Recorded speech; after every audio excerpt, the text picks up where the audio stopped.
Please mute your mic. Thank you.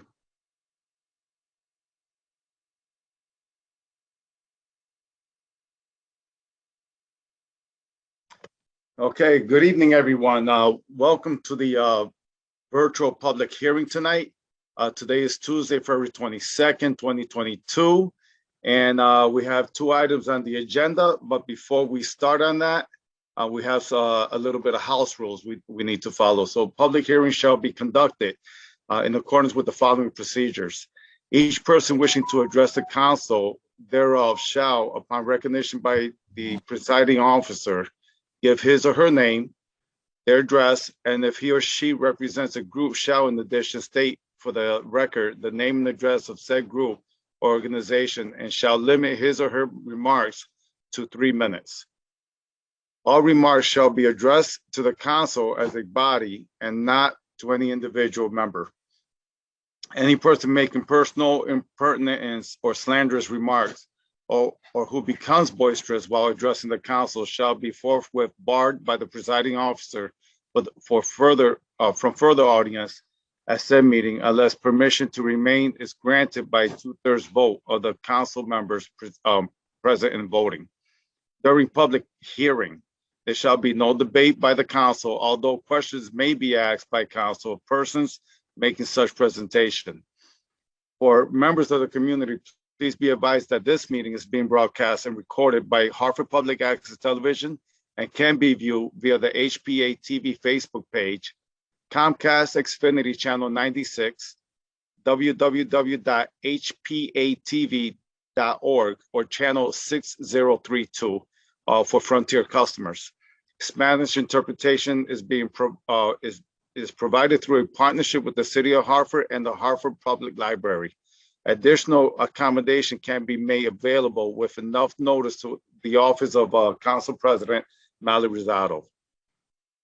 So the two items on the agenda tonight is an ordinance amending the housing code, and also with accompanying resolution from Mayor Bronan, is the authorization of a second round of pilot city-owned property transfers to the Hartford Land Bank.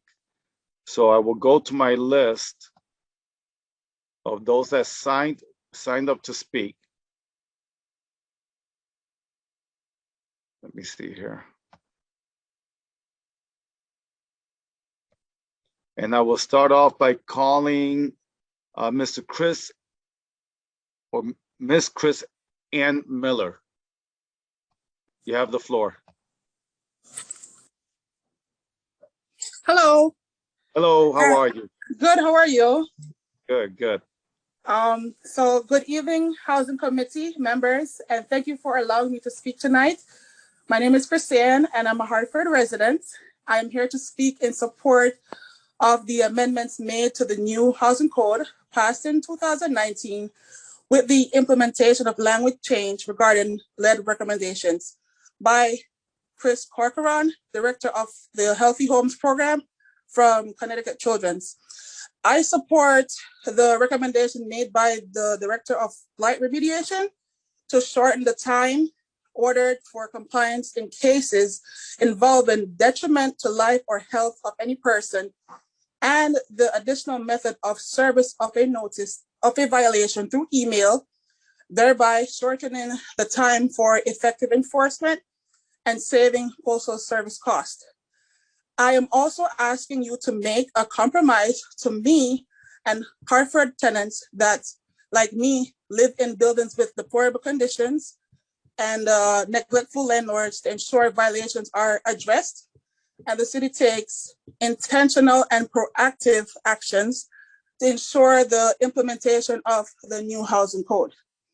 If you guys allow, I would like to share some of my highlight some of my experiences that I've experienced because I live in a building with deplorable and neglectful landlord. For example, I've experienced gun violence, unsecured main doors. The hallways will not be cleaned until like 3 to 4 weeks after. And there's it has been an ongoing infinite battle to get rid of mice and rodents when I discovered that they're living between the walls of the apartment, and also that the landlord would, for example, buy used appliances that, that's infested with mice and, with, for example, roaches, for example. Thank you. Thank you for your testimony. Next person, Pastor AJ Johnson. Good evening, sir. Good evening, everyone. Thank you all so much for being here. And I just quickly want to give a shout out to Chris Ann, who is a resident of Hartford, who's presently going through some housing code violations, or just some housing issues at this particular time, and her strength to come and show up. But good evening. My name is Reverend AJ Johnson. I'm an organizer with the Center for Leadership and Justice, and senior pastor of Open Hope Refuge Church and resident in the Blue Hills neighborhood. Over 2 years ago, we celebrated the passage of this new housing code, which happened because Hartford residents brought to light horrific housing conditions many residents were facing. To bring to light this thing, to hold negligent property owners accountable, we needed an improvised housing code. We thank the City Council. We thank you, Councilman Sanchez, for leading this committee, and thank all of the City Council members and Mayor Bronin to listening to residents and updating the housing code that was over 42 years not revised or edited to current conditions. We are here tonight to ask you to support the amendment introduced by the Office of the Mayor with the following revisions. A lead inspection risk assessment report by certified lead inspector documenting the housing or housing unit is lead safe buildings constructed before 1978. We are here to support all three, but mainly we had some concerns around the lead risk assessment, which was brought to light today in many conversations that happened throughout the day with Dr. Arroyo of the Department of Health and the Connecticut Children's Medical Hospital. We want you all to commit to working rigorously and closely with the city to ensure this code is implemented, followed, and monitored. For a lot of people who don't know, because today marshals arrived to 2 apartment units and evicted 2 families with children. The building where these residents live in 2006 Main Street is plagued with issues. The residents have begun filing complaints with the city. If this property were licensed, these residents would not be living in these conditions. And perhaps 2 families in this city would not have been thrown in the streets today in the middle of winter and in the middle of the pandemic. We urge you to get these buildings licensed and we look forward to working with the city to see this housing code move from policy to practice, because we know that our city could do better and has the opportunity to become an example for other cities to follow. So I want to thank you, Councilman Sanchez. I want to thank you to all of the city council members that are on here. We do support this amendment, and we will be working with council as it is in committee after this to make sure that everything is followed through and benefits the folks that are not easily so represented in our city. Thank you so much, Councilman, and to all that are listening. Thank you, Pastor Johnson. I appreciate that, and I appreciate your phone calls over the weekend so that we can move this forward. Thank you for your time as well, and I look forward to seeing you in the March 2nd Planning, Economic Development, and Housing Committee meeting. So the next person to speak is Adriana Baldwin. Did I say it right? Very close, Andrina. Andrina, okay. Good evening, Housing Committee members, and thank you for allowing me to speak tonight also on the housing issue. My name is Adriana Baldwin, and I am a lifelong Hartford resident and a member of the board for the Center for Leadership and Justice. I am here to ask committee members to review the recommendations provided by Chris Corrigan, the director of the Healthy Homes program from the Connecticut Children's Hospital, before voting on the amendment. While these changes to the housing code are a step in the right direction, I would like for you to make a promise to our community and assure us that this new code is just the beginning of the work the city will do to ensure our residents live in healthy homes. Many buildings in Hartford were built before 1978, as Reverend Johnson has mentioned, and public health experts have cited that people living in buildings constructed prior to 1978 face a higher risk of lead poisoning. I'm asking you to consider this fact while keeping in mind the demographics of the people who live in these buildings here in our city. Most of them are minority or newly arrived immigrants with mixed immigration status and living in poverty. Many have also been denied the resources needed to meet their basic needs, such as access to health care. Therefore, I'm asking you to support the amendments made by the city along with the recommendations submitted by the Healthy Homes Program and make a promise to not only me, but also my community that you will continue working to implement stronger and more preventative measures to ensure that no one in our city suffers from lead poisoning due to subpar standards in housing. So thank you for your time. Thank you, Adriana. Appreciate your time and your statement. Thank you. So I'm looking on the screen and I see an Anna Grant Bolton and also Juan Fonseca Tapia. Are you signed up to speak, or are you just part of the audience? If you can hear me. No, sir. I am an organizer for the Center for Leadership, and I'm just here to listen to the meeting. Okay, thank you, Juan. And Anna? I'm also just here to listen. Thank you. Okay, thank you, Anna. So is there any discussion from my colleagues, council colleagues? I watched him put it in the bag. So now I don't understand why it's No, not there. Mr. Chair, no particular discussion, but a shout out to Pastor Johnson for one of the other hats that he wears that I'm hoping to see him in when I go to his hat store. And Councilwoman Hercules. Just briefly through you, Councilman Sanchez, I just wanted to thank everyone who came out and testified and for the work that Pastor Johnson and others have done of organizing around these issues.